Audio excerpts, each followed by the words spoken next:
Xeyirli Cumğa kişileri bilen, isənmisiz hörmətli televizor qarawçılar, jeyni uzatıb şən küzgə oyak bastıq. Xeyiri bilen oңышlarga, yaxşı xəbərlərgə mul bulğan küzlər bulsun. Sabah Dolqunları televideniyasında Otna informasyon programmasının bugün 5 sentyabr çıgarılışın qorarga şoqırabız. Studiyada Gülnaz Gataulina. Hozir qoy bir mühim temalar turunda qısqaça. Məktəblərdə яңа уку yılı start aldı.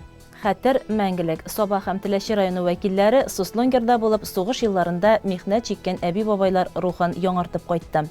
Иң зур маскировка шелтәрен икшермә волонтерлары үрде.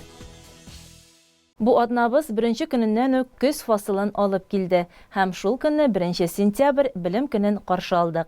Күңелле җәйдән соң барлык укучыларны, укытучыларны мәктәпләргә җыя торган иң дулкынландыргыч көндә барлык мәктәпләрдә билим бәйрәмнәре гөрләде. Бу атнаның иң зур вакыйгаларыннан безнең хәбәрләр.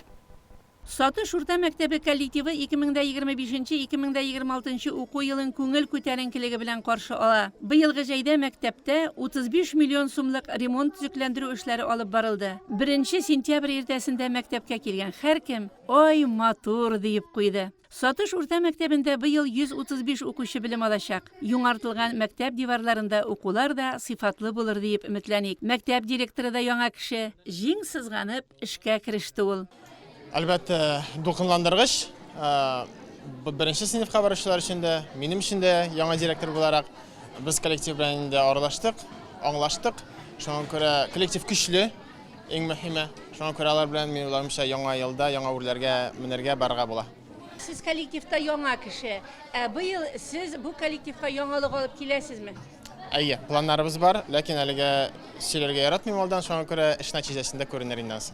Бәйрәм тантанасына Соба муниципаль район башлыгы Рәис Миннаханов, Россия Федерациясы Салым инспекциясының Татарстан Республикасы буенча идарә җитәкчесе урынбасары Андрей Никиташин, Мәгариф бүлеге җитәкчесе Илфат Шакиров һәм башка җитәкчеләр дә килгән иде. Залга көчле кул чабулар астында 1 сыйныфка укырга керүче укучылар, укытучылары Гөлнара Дәүләтова белән бергә уздылар. Быел алар 13, укытучылар эчендә, әти-әниләр эчендә бик дулкынландыргыч мизгелләр. Казан кунагы Андрей Никиташин, Татарстан Республикасы рәисе Рөстәм Миннаханов исеменнән билим көне уңаеннан котлауларны ирештерде. Уважаемые жители республики, я желаю всем ученикам и студентам успехов в учебе, педагогам вдохновения в профессиональных побед, а родителям терпения и мудрости воспитания будущих поколений. Пусть новый учебный год станет для каждого из вас временем ярких идей и личных свершений. Поздравляю вас с Днем знаний. Biz бәхетле шушы республикабызда һәм инде киләчәк буын турында уйлау, балалар бакчасын алсак, бүгенге көндә мәктәпләрне, техникумнарны, вузларны бөтен җирдә дә бөтен көчен куя дәүләт моны ничек булса да таләпкә туры китерү һәм инде җиһазлау, менә инде безнең районыбызда авыл җирлекләрендә шундый ремонтларыбыз бара. Менә монда да 35 миллионлык ремонт эшләнде. Аннан соң килгән кунаклар 1 сыйныф укучыларына мәктәп сумкалары бүләк итте. Минем бүген иң беренче балам, иң беренче тапкыр 1 класска аяк атлый ала бирсә. Менә бүгенге көнне ничек каршы алдыгыз?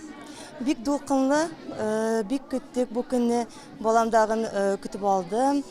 Бик зур өметләр баглыйбыз. Бу коллектив бик көчле, шуңа күрә үзебезнең авылга, Сатыш мәктәбенә балабызны бирәсебез килде. Һәм шунда бик зур билимнәр алырбыз дип өметләнәбез. Оникс Мәгариф үзәге 2025-26 уку елын зур максатлар куеп башлап җибәрә. Биредә узган уку елы дәвамында эшчәнлек юнәлешләре буенча семинар, форумнар даими үткәрелде. Сәләтле балаларны биредә билим алуга җәлеп итү буенча да максатчан эш алып барылды. 1 сентябрь билим көнендә әлеге Мәгариф үзәгенең ишекләрен 270 укучы ачып керде. Кулларына чәчәк бәйләмнәре тотып мәктәпкә килгән балаларны педагогик коллектив ачык йөз белән, зур өметләр белән каршы алды. Без менә 100% әзерлек белән балаларны каршы алабыз инде. Бу уку елда безнең 270 бала була ала бирсәм. Без бит инде физика-математика класслар ачып җибәрдек. 6да һәм 8 классларда. Чит районнардан бик күп балалар килде. Бөгелмә, Зеленодольск, Алабуга бит инде, Балташ, Кукмара, Камское-Устьедан хәтле бар Менделеевскдан балалар килде безгә. 1 класска 25 бала алдык. 11ләр безнең быел 19 бала инде. Бала саннары орта, класслар орта. менә шундый артым белән матур итеп эшләп китергә дип инде. Исән согына башлап җибәргә дип планлаштырабыз. Білім бәйрәме көнендә бірінші сыныпқа келушілер һәр шақ игътибар үзәгендә. Быел 25 укучы Оникс мәгариф үзәгенә бірінші сыныпқа кабул ителгән. Укытучылары Диләрә Мирзагаләмова белән бергә алар білім ачкычын кабул итеп алдылар. Сәләтле балалар мәктәбендә быел 25 балага мәктәп үзенең ишекләрен ачты. Хәзерге вакытта безнең класста 15 малай һәм 10 кыз белем алачак. Әлбәттә, бу көнне без зарыгып көттек, без генә түгел, балалар, әти-әниләр һәм инде әлбәттә укытучылар. Балалар барысы да сәләтле, талантлы, үз-үзләренә максат куеп, алга бара торган балалар дип ышанып калам. Бөтенесе дә шундый ачык йөзле, шат күңелле. Балалар белән инде мин таныш. Күбесе алар монда әзерлеккә йөргәннәр иде, мәктәпкә әзерлеккә. Һәм инде менә шушы репетициялар вакытында без алар белән дуслашып, танышып беттек. Балаларның кіші яштан ук үз алларына мақсат қойып білім алулары сокланы уята. Биредә білім алушы укучыларның түгел, ашык теләкләре, яулыйсы үрләре бар. Ике басу Орташ авылыннан Кәрим һәм Әмир Гаяновларны түгел фәннәр буенча ныклы білім аласы килү теләге әлегә мәктәпкә китергән. Мин 1 сентябрьне көттем, математика, физика, химия дәресләрен яратам һәм көтәм, кашан аларны укый башлыйм. Һәм иптәшләрем белән бик танышасым килә. Оникс мәгариф үзәгендә білім алу өчен укучыларга бүтән шартлар тудырылган. Читтән килеп укучылар өчен туру урыны да бар. Мәсәлән, быел 43 бала интернатта яшәү урыны белән тәэмин ителгән. Чит төбәкләрдән, Сабага шактыйрак районнардан килүчеләр дә бар. Һәм аларның күбесе укуда яхшы нәтиҗәләргә ирешкән. Төрле дәрәҗәдәге бәйгеләрдә җиңү яулаган укучылар. Балаларын озата килгән әниләрнең тагын бер зур хыяллары бар. Балалары татарчада матур итеп сөйләшергә өйрәнсен иде. Попали случайно, узнали вот об этой школе, что идет почти с выходом в МГУ. Сын очень хочет поступать в МГУ, поэтому решили, что надо думать о будущем. Я из Менделеевска. Я буду учиться хорошо и стараться поступить в МГУ. Я сюда пришел впервые на Олимпиаду, и мне тут очень понравилось. И я решил поставить цель учиться здесь, то есть получать пятерки, хорошие оценки.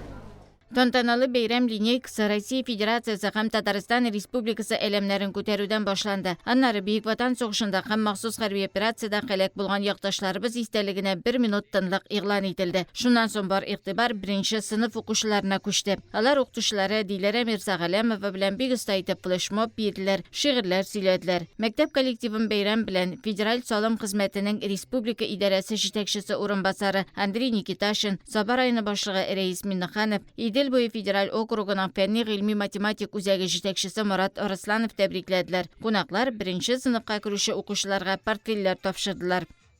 Саба аграр көллиятендә дә белем бәйрәме тантаналы шартларда узды. Көллияткә быел 1 курска республика районнарыннан 90 егет кыз кабул ителгән. Алар икътисадчы, бухгалтер, экономист, төзүче, повар, техник механик, программалаштыручы белгечлекләрен үзләштерәчәкләр. Федераль салым хезмәтенең республика идарәсе җитәкчесе урынбасары Андрей Никиташин көллият коллективын бәйрәм белән котлады. Саба районы башлыгы Рәис Миннаханов коллективны һәм бәйрәмгә килгән әти-әниләрне бәйрәм белән тәбрикләде, рәхмәт сүзләре җиткерде. Бөтенезне сезне білім көне белән. Дөньяга килгәч тә инде белемнән башлана беренче адымнар һәм бүтәне бүгенге көндә кайсы яшьтә булсаң да белемне арттырмыйча булмый. Ул тормыш белән бәйле. Инде бүгенге көндә төрле искусственный интеллектка хәтле барып җиттек. Аның өстендә өйрәнмәсәң артка каласың дөньяда. Шуның өчен bu bilim bәйрәме сезнеке генә түгел, бөтен халык бәйрәме. Шулай бергә булганда безнең нинди хыялларыбыз бар, бөтенесе тормышка аша.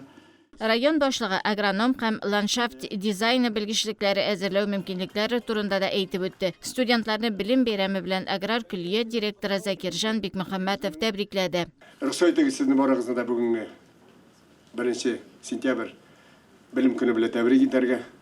Исәнлек, саулык, сәламәтлек теләп калабыз.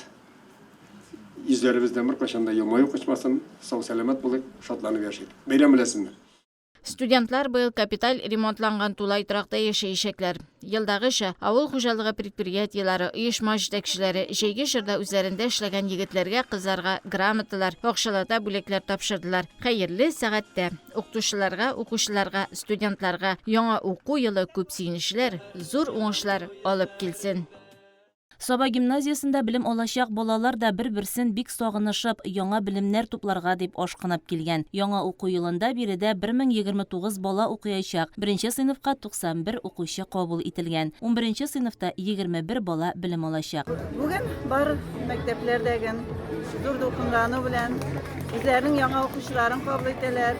Белем бәйрәме белән чын күңелдән барсын да котлыйм. Гимназиябызга 1029 укучы керә. Без бик шат, шушындай зур коллектив белән уку елыбызны башлап җибәрүебез белән барысына да исән имин укырга, елларыбыз тыныч булсын, борчу хәсрәт күрмичә, матур күрсәткечләргә ирешеп, бердәм бергә тату булып эшләргә язсын. Белем көнендә үзләренең изге теләкләрен гимназия директоры Айнур Шаймарданов, Саба муниципаль районы башлыгы урынбасары Расих Закирҗанов һәм башка рәсми затлар җиткерде. Сезне Саба муниципаль район башлыгы Миннехан Раисов исеменнән, шушы һәм шәхсән үземнең исемнән сезне шушы белем бәйрәме белән котлап китәргә. Инде безнең аеруча әйтергә кирәк, мине берләндерә торган бәйрәмнәрнең берсе шушы белем бәйрәме. Соң бу бәйрәмгә без улыбыз да, кешебез дә, бөтенебез матур итеп шушы мәктәпләргә җыелабыз. Үзебезнең кайсы бирләребез беренче кергән шушы беренче сыйныфка барган истәр булып китә. Инде үзебезнең балаларны алып киләбез. Укучылар, әти-әниләр, укытучылар каршында җырлы биюле, белем иленә дәшүче эчтәлекле чыгышлар бүләк итте. Красный шар – это чувства и эмоции. Мы встречаем вас в нашей дружной семье. Шары, конечно, волшебные, но станет ли сказка былью, зависит от каждого из вас. Мы хотим, чтобы вы полюбили нашу школу так же, как любим ее мы. Бәйрәмдә әтиләре махсус хәрби операциядә һәлак булган һәм инде бүгенге көндә сугышта катнашкан райондашларыбыз балаларына район хакимияте тарафыннан махсус бүләкләр тапшырылды. Шулай ук район хакимияте 1нче сыйныфка баручы балаларга сумкалар да бүләк итте. Балаларын, оныкларын 1нче сыйныфка зата килгән әти-әниләрнең, әбиләрнең күңелләре сөенеч белән тулган. Бүген икенче кызыбыз Николаева Сәбинә 1нче класска укырга керә. Без бик каты дулкынланабыз. Шундый дулкынлы көн. Укытучыбыз Зинфира Габлазовна бик әйбәт. Üçüncü anağımdan 1-ci klassga uzattım. Балалардан бигрәк үзебез бик каушадык. Балалар исән сау булсыннар, исән сау укысыннар. Киленем дә минем укытучы. Аларга гел уңышлар гына телим. Бик борчылабыз, кайгырабыз, исән сау булсыннар. Һәм менә 1нче сыйныфлар өчен тәүге кыңгырау яңгырады. Ученицы 1 класса, Хадиева Юсмине и ученику 11 класса, Ибрагимову Инсафу. Раздался звонок, добрый путь, пусть мамы не грустят, ступени знаний повернуть родных своих ребят. Чокра, кого чокра, кыңгырау косарга. Кыңгырау шыңы үз чиратында гимназияның барлык укучыларын яңа белемнәр алырга, югары үрләр яуларга да дәште. Шулай ук районыбызның балалар бакчаларында да 1 сентябрьдә елда белем көнен билгеләп үтәләр. Әйтик, Бойлар Сабасындагы Шатлык бакчасында иртәдән үк күңелле көйләр яңгырап балаларны каршы алдылар. Тәрбиячеләр мәктәпкә хәзерлек төркеме балалар өчен бик тә кызыклы бәйрәм чарасы оештырды. Балалар матур шигырьләр сөйләде, җырлар башкардылар. 2нче елга укырга барачак сабыйлар арасында мәктәпкә хәзерлекләрен белү ниятеннән кызыклы конкурста үткәрделәр. Сабыйларның һәр минуты шатлык балалар бакчасында мавыктыргыч һәм күңелле үтә. Биредә бүгенге көндә 100гә якын бала тәрбияләнә. Белем көнен Теләче муниципаль районы үзәге Теләчедә дә зурлап билгеләп үттеләр. Район буенча бу уку елында 1375 бала белем алачак. 124 укучы белем учакларына тәүге адымын ясады. Киләсе хәбәр. Бу уку елын Теләче укучылары яңа заманча мәктәптә каршы алды. Яшьләр һәм балалар милли проекты һәм балаларга иң яхшысы төбәк проекты нигезендә район урта мәктәбендә зур капиталь ремонт эшләре башкарылган. Мәктәпкә илтүче юл төзекләндерелеп, тротуар ташланган. Яңа уку елында Теләче урта мәктәбендә 794 бала белем алачак. Шуның 68-е 1нче сыйныфка килгән. Көзнең 1нче бәйрәме белем көне белән укучыларны, барлык педагогик составны һәм әти-әниләрне Теләче муниципаль районы башлыгы Айрат Фатхуллин котлады.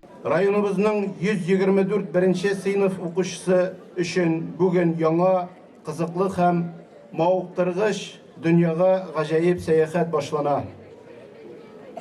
Әтиләши урта гомум белем мәктәбендә парталар артына 68 бала утырачак. Укучылар балаларга күп кенә шатлыклы ачышлар, кызыклы танышулар һәм кыйммәтле дәресләр алып килер дип ышанам. Һәрберегезгә дә балалар уңышлар телим, яхшы билгеләргә укып, иң мөһиме күкләребез аяз булсын, сугышлар бетеп безгә матур тормышта яшәргә, үзебезнең махсус хәрби операциядә булган егетләребез ишән-сау безнең арага әйләнеп кайтсыннар. Ә инде сезгә иң изге теләкләр. Белем бәйрәме, яңа уку елы белән хөрмәтле балаларыбыз, укучылар, укытучылар, әти-әниләр, ветераннарыбыз. Бәйрәм белән рәхмәт. Бәйрәмдә Татарстан Республикасы транспорт һәм юл хуҗалыгы министры Фәрит Хәнифов, район мәгариф идарәсе башлыгы Наталья Карпова, Теләче муниципаль районы башлыгы урынбасарлары җирлек җитәкчелеге катнашты. Беренче сыйныфлар 3 класста белем алачак. Алар өчен кыңгырау тәүге мәртәбә яңгырады. Вперед, усталости не зная. Учеба, здравствуй, школа, здравствуй. Идем за знаниями в поход. Сегодня праздник, школьный праздник, да здравствует учебный год. Ә инде 11ләр өчен бу мәктәптә белем көне соңгысы булды. Вам только 7, а нам уже 17. И детство никогда нам не вернуть. Поэтому хотим теперь признаться, что вам завидуем чуть-чуть. Мы очень верим. Все у вас получится.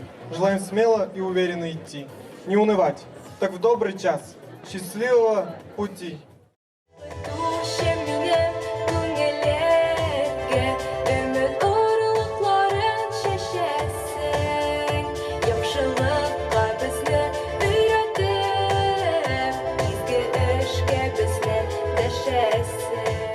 Яңа мәктәпкә кызыл тасманы кисеп атлап керүчеләр дә беренчеләр булды.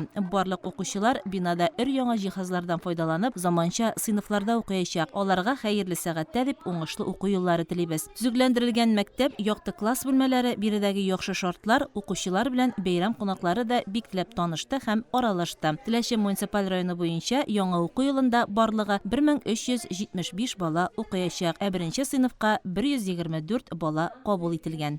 Ә хәзер башка яңалыклар турында. 30 августта Татарстан Республикасы көне билгеләп үтелде. 35 ел элек шушы көнне Татарстан бәйсезлеге турында декларация кабул ителә. Бу бәйрәм күп милләтле Татарстан халкының тынычлык һәм иминлек, бердәмлек символы булып тора. Бүген Татарстан илебезнең иң матур төбәкләренең берсе. Заманча инфраструктурага, киң икътисади һәм мәдәни элемтәләргә, куәтле сәнәгать потенциалына һәм бай тарихи мираска ия. Районыбызда чәчәк ата, яңадан яңа объектлар төзелә, булганнары заманча итеп үзгәртелә, яшәү шартлары яхшыра, тормышыбыз матурлана. Республика көне төбәгебездә дә төрле мәдәни чаралар белән билгеләп үтелде. Гаилә паркында үткән бәйрәмнән безнең алдагы материал.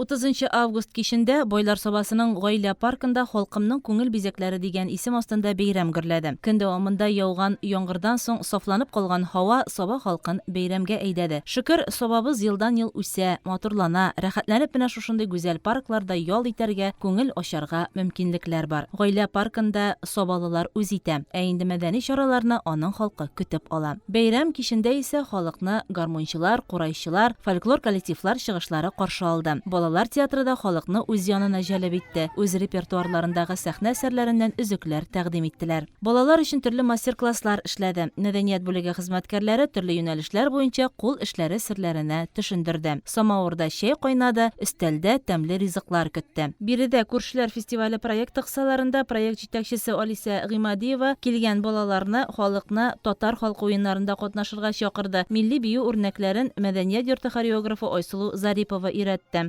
Бәйрәмгә милли киемнәрдән килгән, киемнәрендә милли бизәкләр булган туташ ханымнарны барлап, аларга истәлекле бүләкләр тапшырдылар. Әлеге бәйрәм кысаларында район мәдәният бүлеге җитәкчесе Рөстәм Заһидуллин халыкны республика көне һәм белем бәйрәме белән котлап, мәдәният хезмәткәрләренең беренче сыйныфка баручы балаларына бүләкләр дә тапшырды. Республика көненә багышланган бу зур бәйрәмгә Соба муниципаль районы башлыгы Рәис Миннеханов килде. Ул да кызыксынып мастер-классларны карады, халык белән аралашты. Бәйрәмгә килүчеләрне республика көне белән котлады. Нинди генә авырлык килмәсен, авырлыкларда үсеш булдырып, Endi bilgancha mana 90 yillardan ligine o'zgarishlar bo'lsa da respublikamiz o'z yo'lin, o'z qiblasini siz bilan birga zo'r o'sishga intilib, ham endi bugungi kunda bitib bo'lgan aybar, ol birimiz anglashib, ham endi xiyollarimiz turmushga oshib bora. Sizga bitiningizga da bek zo'r rahmat. Sizga bitiningizga esenlik, sog'lik, tozalik, boylik, ham endi kelajakda turmushingizda nendek xiyollarimiz bor, bitinisi bo'la ko'rsin.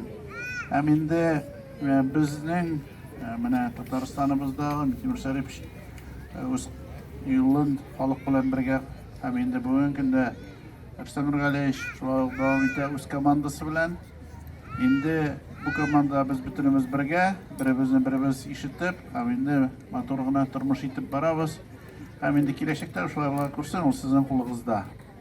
Olga Таба район башлыгы хезмәтләрендә уңышларга ирешкән районыбыз алдынгыларын Шәшәкле Саба район күләм бәйгедә барлыгы 14 номинациядә җиңүче шәхси йорт хуҗаларын, күп фатирлы йортларда яшәүчеләрне, оешма, социаль учреждение җитәкчеләрен бүләкләде. Бу елгы конкурста шәхси хуҗалыкларның Шәшәкле бизәлешендә җиңүне Лесхоз бистәсеннән Раиса Сафиуллина яулады. Күп фатирлы йортлар территориясын бизәүдә Сабадан Хәниф Тимербаев һәм Шәмәрдәннән Илсияр Шафигуллина беренчелекне алды. Бәйрәм мәдәният хезмәткәрләренең җырлы, гармунлы чыгышлары белән дәвам итте.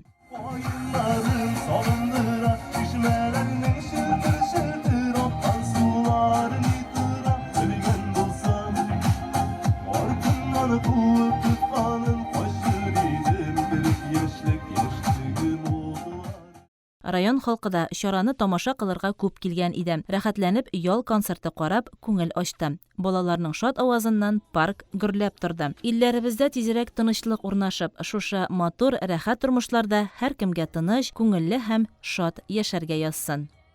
Олы йөрәкле райондашларыбыз, изге күңелле волонтерлар көче белән махсус хәрби операциядә катнашучы ир-егетләребез өчен гуманитар ярдәм әзерләү тукталып тормый.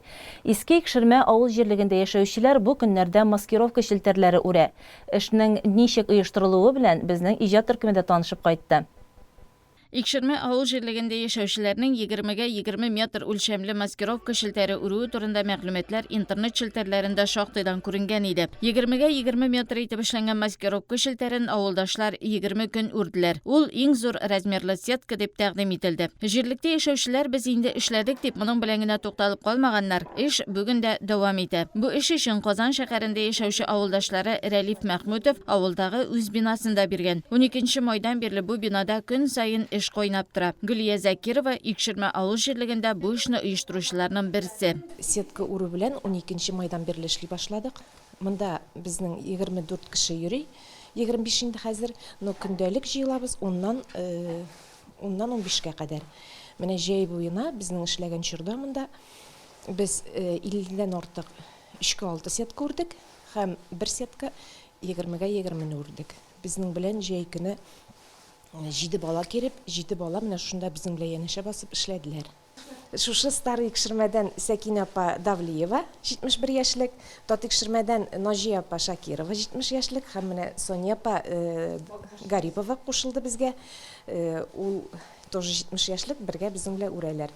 Монда күбесенчә безнең пенсионерлар эшлиләр һәм эштә әле пенсия яшенә җитмәгән кешеләр дә хайран кич белән эшләреннән кайткач, шушында килеп эшлибез. Без күбрәк кич белән эшлибез.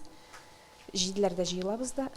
Өлкән яшьтәге апалар да монда бергәләшеп килеп эшлиләр. 70-не узып барсалар да фронттагы ир-егетләргә бергәләшеп ярдәм итсәк, җиңүгә, аларның гомерләрен саклап калуга үз өлешебезне кертсәк иде диялар. Иске Икшермә авыл җирлеге буенча алсак, бүгенге көндә 9 егет махсус хәрби операция зонасында. Шул исәптән 2 егет ирекле доброволец булып катнашып кайткан. Иске Икшермә егете Илһам Шакиров та махсус хәрби операциядә катнаша. Әнисе Хәдифә Пәгәптрәкипова исә авылдашлары белән бергә гуманитар ярдәм әзерләүдә үзенең көчен кызганмыйча эшли. Кулымнан килгәнчә тырышам ди ул үзе дә. Менә ачылган көннән 12 майдан бирле мин шушында киләм.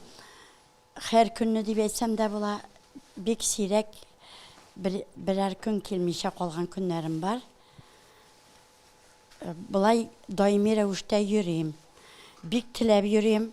Исән-сау балалар сугыш бетеп, балалар һәммә кешегә газиз. Исән-сау кайтсыннар дим инде. Biz үрген шушы сеткалар балаларга бик кирәк, улаларны саклый, дроннардан саклый бит инде. Алар шуның астында исән калалар дип сөенеп йөрим мин. Амин, шулай булсын. Аллага шөкер, улымнан хәбәр килеп тора. Менә бер 3 көн хәбәре булманы, кичә килде. Ул безгә сөенеш инде. Менә җәй көне үләннәр, җиләк-җимешләр киптереп, шуны крупный листовой чәй белән бутап, зип пакетларга тутырып, солдатларга үлән чәйләр ясадым, фруктовый, ягодный чәйләр ясадым. Кыш буе сухари киптердем, өйдә аннары менә шушы апам белән минем апа ул токмачлар кистек, атна сайын аларны киптереп тапшырдым. Маскировка шелтәрен үрүнең дә үз нечкәлекләре бар. Бу эшкә катнашучылар аны ныклап үзләштереп бетергәннәр. Эшне дә үзара бүлешеп тиз алып баралар. Хәлимә апа Бәшәрова белән Наҗия апа Шакирова сетка үрү өчен тасмаларны тиешенчә кисеп әзерләп торалар. Ә калганнар тасма артыннан тасманы ялгап үреп баралар. Эш, Аллага шөкер, тиз бара. Хәзер инде кул өйрәнгәчтен бик тиз арада гына үреп атабыз без аны.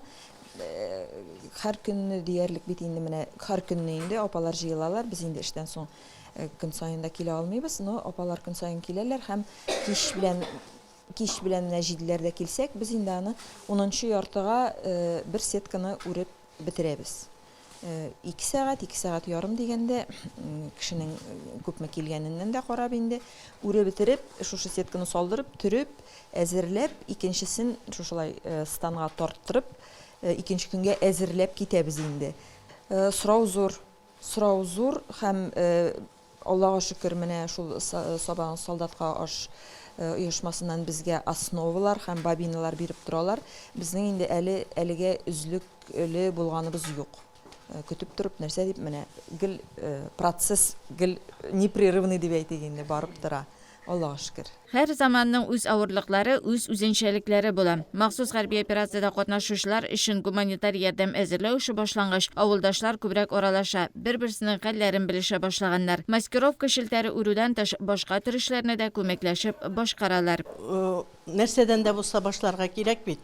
Менә улы йөрәкле кеше дип гелән әйтәсем килә. Бүгенге көндә күрше-күршегә йөрмәгән вакытта, туган белән аралаша алмаган вакытта, ул безне 5-6 хатынны үзенең өенә чакырып, шуның өендә әле өйдә бит бала чагасы да бар, ире дә бар. Шунда токмаш кисәдер. Артыннан ул безгә тәмле шәйләр эшерәдер. Бик борчыладыр менә Зөлфиянең әнисе Гөлшат, ул да шунда җирде, Зөлфия җирде. Аннарсын инде эш арта барды, безнең менә бу җирлегебезнең эше сет үрүгә генә кагылмаган бит. Безнең бөтен авыл эшли. Кибеттә тора ящик, тартма, анда акча да куялар, ризык та куялар. Күп кенә кешеләр өйдә ипи киптерә, шәк пешерә, алмасын киптерә, үләнен киптерә. Аның өстенә бит әле авыл советы бик зур ярдәм куя инде бу эшкә. Авыл җирлегенә игълан салуга менә фәлән көнне зур масштабта гуманитар ярдәм китә безнең солдатларыбызга диюгә, авыл халкы бердәм катнаша инде. Кемдер носки индап килә, кемдер токмашынап килә, кемдер боткасын, тушонкасын. Инде андый мөмкинлеге булмаса, акчалата авыл советына кертәләр, үзегез алыгыз, ярдәм итегез дип. Менә бүгенге көндә тагын бер яңа эш башланылып китте. Ул да булса 3D принтер белән безнең технология укытучысы мәктәбебезнең махсус приборлар ясыйлар ана дроннарга. Бу эштә бөтен авыл халкы катнаша инде. Махсус хәрби операция башланганның беренче көненнән үк волонтерлар солдатларга, аларның якыннарына ныклы терәк. Беренче көннән үк алар егетләребезгә төрлечә ярдәм итәләр. Якыннарыбыздан исәнлекләре турында килеп торган хәбәрләр, туганнарның, дусларның ярдәмнәре безгә көч бирә. Бер генә үтенешебезне дә кире какмаган район, авыл җирлеге җитәкчеләренә рәхмәт ди ирен махсус хәрби операциядан көтүче Зөлфия Шакирова. Мин Иске Икшерме авылында яшим. Үзем Яршалыда тудым. Ирем янына, ирем белән Казаннан монда күчтек 2019 елда. Үй төзедек, яши башладык.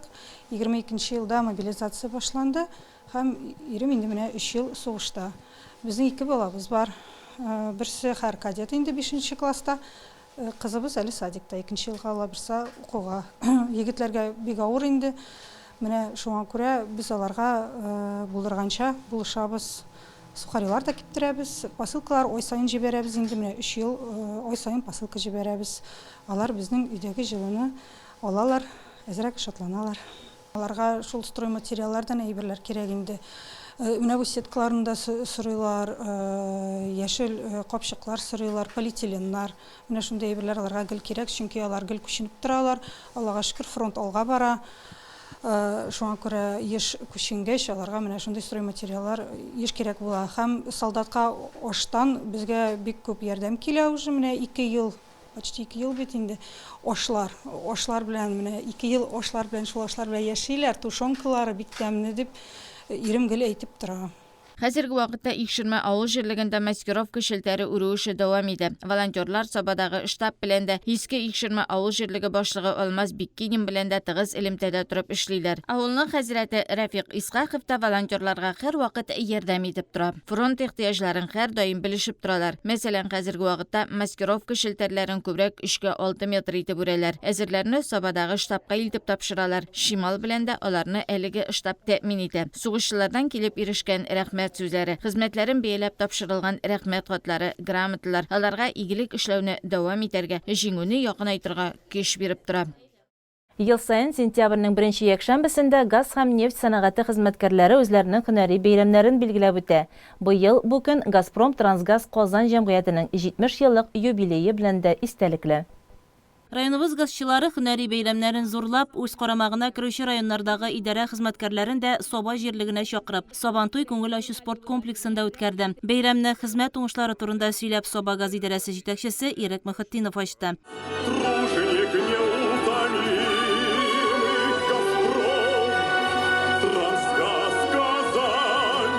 Традиция буенча бәйрәм әлем күтәрү белән башланды. Газпром гимны астында бу мәртәбәле вазифаны башкару газ хуҗалыгы ветераны Альберт Кашаповка һәм бүгенге көндә нәтиҗәле эшләүче Альберт Маниховларга йөкләнде. Газчыларны котларга Газпром Трансгаз Казан җәмгыяте генераль директоры Рөстәм Усманов, Саба муниципаль районы башлыгы Рәис Миннеханов, Теләче муниципаль районы башлыгы Айрат Фәтхуллин, Балык бистәсе муниципаль районы башлыгы Радик Исламов һәм Арча муниципаль районы башкарма комитеты җитәкчесе урынбасары Илшат Галимуллиннар килгән иде. Управление Сабыгаз традиционно у нас на хорошем счету.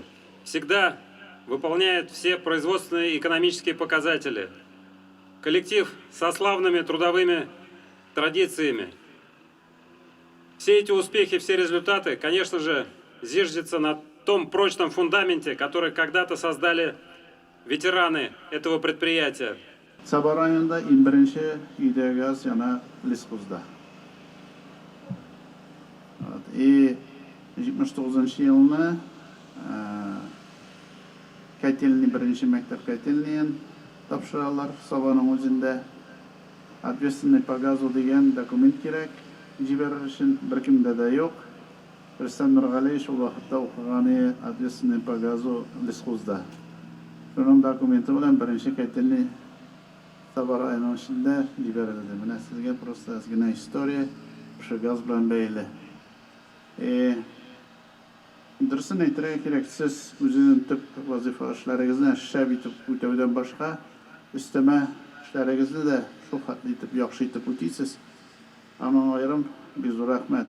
Үзегезнең профессиональ хезмәтегездән тыш, инде иҗтимагый шушындый эшләребез күп районда, шулай бит тормышыбызда спорт булмасын, культура булмасын, яңа елы, Сабантуе, башка төрле чаралар һәр вакытта инде менә шушы коллектив районнарыбызда, республикабызда иң беренчеләрдән булып, лидерлар булып, матур итеп эш алып бара. Шуңа күрә рәхмәт сезгә, иң мөһиме сезгә, гаиләләрегезгә саулык, сәламәтлек.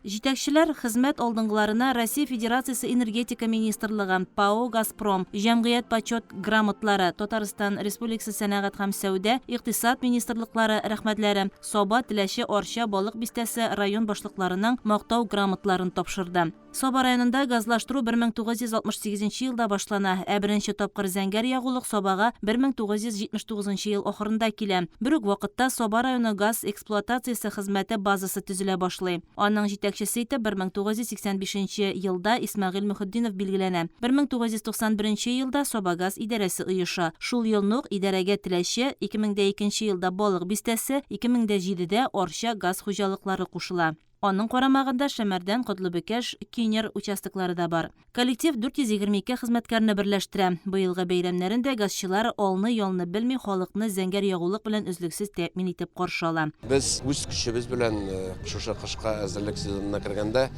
25 авылда газ басымын кило пунктын алмаштырдык. Менә бүгенге көндә ул эшләр тәмамланды инде.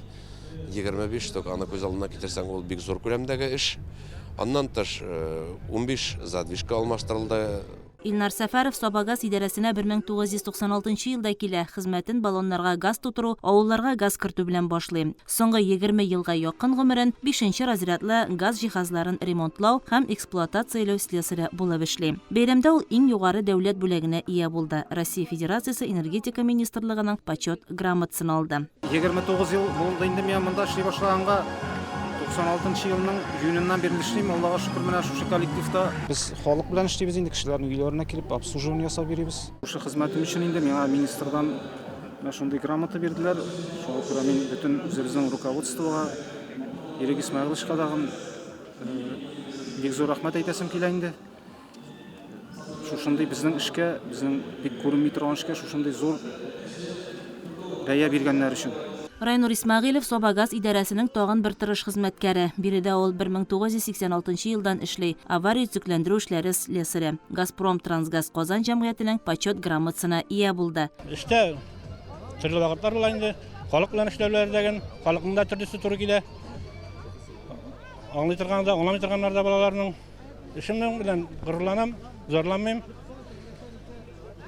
Тагын хезмәттәшләремне килеп җитәчәк бәйрәм белән котлыйм. Саулык, сәламәтлек, авыртмаска, сәламәт булырга. Сугышлар булмаска инде. Суда булган җегетләр дисән сауланып кайтсыннар.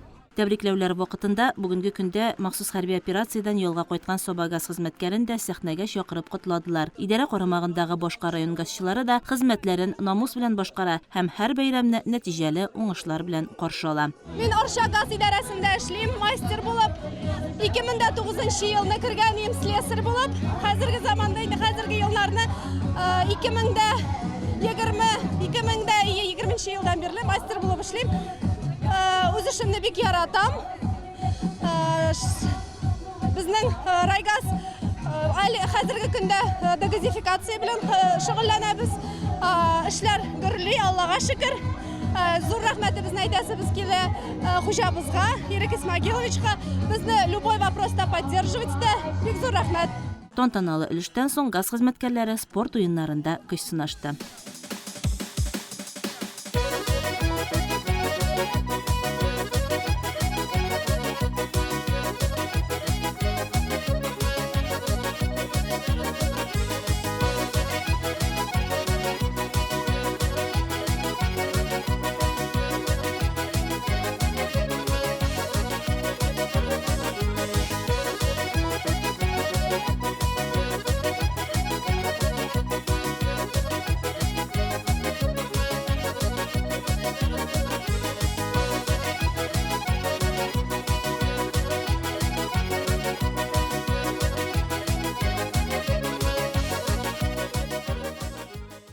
Күпләрнең бәгыренә төшкән Суслонгер лагерьлары турында тарих әле дәшми, ә менә халык хәтерендә ул мәңге яшәячәк. Бу атнада Соба һәм Теләче районы вәкилләре фаҗигале урынга сәфәр кылып, хәтер ташларына чәчәкләр куеп, әрвахлар рухына Коръән ашы укытып кайтты.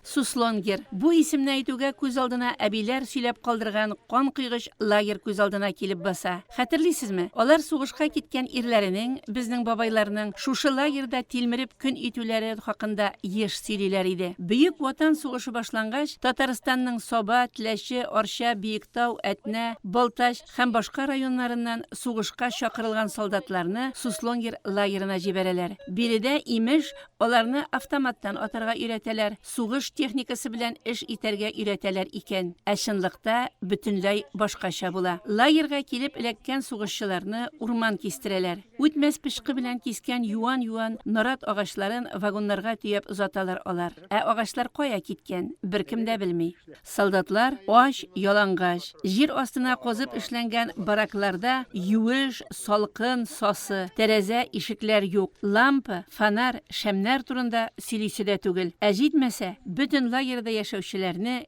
кибәк баса ул елларда. Монысы бөтенләй аяктан йыга. Хөкүмәт тарафыннан сугышчылар өчен бирелгән азык-төлекне, кием-салымны лагерь командирлары һәм начальниклары Суслонгер базарына кеше куеп саттыралар. Шул рәвешле акча юнәлтәләр. Шушындый кытычкыч шартларда яшәргә дучар булалар совет солдатлары. Экскурсовод Суслонгер урта мәктәбе укытучысы Галина Лихачева сөйләгәннәрдән ишеткәнчә, 1943 елда Суслонгерга маршал Ворошилов килә. Берничә көн лагерьдагы вазгыятьне өйрәнә, тикшерә һәм лагерь начальнигын, аның урынбасарларын үзе атып үтерә. Аларны үтереп кенә лагерьдагы вахшилекнең тамырына чабып битереп булмый. Лагерьда булган солдатларның күбесе мондагы хәлләргә түзә алмыйча, инде тизрәк безне сугышка җибәрсеннәр иде дип көтәләр. Дошман белән күзгә күз күрешүне монда яшәгәнгә караганда яхшырак дип таба алар. 2016 елдан башлап Саба һәм Теләче районнарында яшәүчеләр Мари урманнары эченә яшеренгән Суслонгер лагере урнашкан җирләргә барып, шәһид киткәннәрнең якты истәлегенә корбан ашы үткәрәләр. Бу изге эшнең башында Теләчәдәге туган авыл рестораны хуҗасы Рифкат Зиятдин улы Шафиков, аның хатыны һәм уллары, кызлары тора. Узган сишәмбедә Саба һәм Теләчедән 50-гә якын кеше Суслонгер җирләренә кабат барып кайттылар. Делегация составында Теләче муниципаль районы башлыгы Айрат Фатхуллин, Татарстан Республикасы ветераннар советы рәисе Хәбир Иштиряковлар да бар иде. Бөек Ватан сугышында җиңүнең 80 еллыгын билгеләп үткән елда тарихыбызны барлау, ачы язмышка дучар булган совет солдатларының, безнең бабайларны искә алу бик күркәм күренеш. Суслонгер зиратындагы туганнар каберлегенә һәм лагерь урнашкан җиргә куелган хәтер ташларына кызыл канәферләр салынды. Нинди генә салкыннарда да суы катмас көмеш күлдә без килгәч тынычланып калды. Ул да көткән кебек безне. Ә аның астында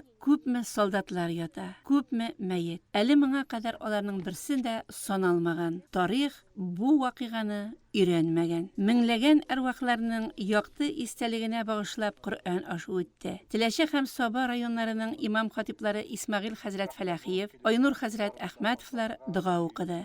Һәркем тәмле аш, пылау, кайнар чәйдән авыз итте. Шушы игелекле, изгелекле эшләрнең башында торучы, сәфәрне оештыручы Рифкат абый Шафиков та күңеле белән канәгать калды. Лагерь җирләренә килеп дуга кылып китәргә насип булды. Инде без моны 19-на билгеләгән идек, яңгыр явып сәбәпле бурылган идек. Менә Ходай Тәгалә тагын бүген яңгырын да бирде, көнен дә бирде. Килгән кешеләр дә бик күбие. Ходай Тәгалә әҗр савабын бирсен. Әрвахларның урыннары җәннәт түрендә булсын. Менә шулай очрашып, килеп, шунда дуа кылып, балаларыбызны, оныкларыбызны алып килә торган булсын. Бик истәлекле, хәтирәле урын. Килгән кунаклар барсына да бик зур рәхмәт. Сән сау кайтып җитәргә насип булсын. Киләсе елларга тагын шунда бергә бер-беребезне югалтмыйча очрашырга насип булсын. Район күләмендә спорт чаралары да тынып тормый. Шуларның чираттагысы Собаның Аргама картодромында узды. Биредә бу сезонның соңгы картинг ярышлары булды. Спортчылар Россия чемпионатында узыштылар.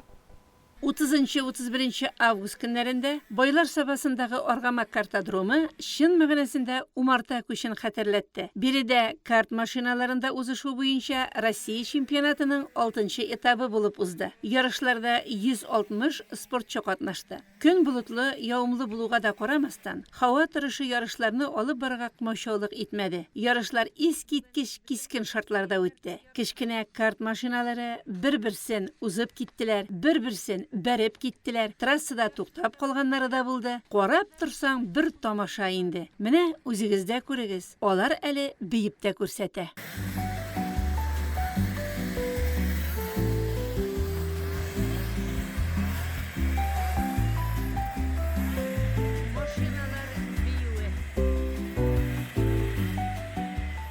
Чемпионат башлангыч сыйныф укучылары ярышлары белән башланды. Алар трассаны айрыша үзитте. Машиналар артыннан салкын җил, яңгыр бураны гына күтәрелеп калды. Һәр ярышта җиңүчеләр ачыклана. Аларны тәбрикләргә Саба муниципаль районы башлыгы Рәис Миннеханов, әлеге проектның җитәкчесе Сергей Сироткин, Россиянең атказанган спорт мастеры Айрат Мәрдиевләр килгән иде. Җиңүчеләр микрокарт машинасында Ростовтан Лев Русанов, мини машинада Мәскәүдән Гордей Иванов, супер мини машинасында Дмитрий Самсонов, аки юниор машинасында Закарпатьедан Марк Зайцев, аки карт машинасында Екатеринбургтан Тимур Шагалиевлар. Өлкән сыйныф укучылары арасында чемпионатта иң яхшылары катнаша диделәр. Шул исәптән алар арасында Италиядә карт узышларында титул алган җиңүчеләр дә бар иде. Тагын шунысы куанычлы. Бу этапның җиңүчеләре тиздән октябрь аенда дөнья күләм чемпионатта катнашачаклар.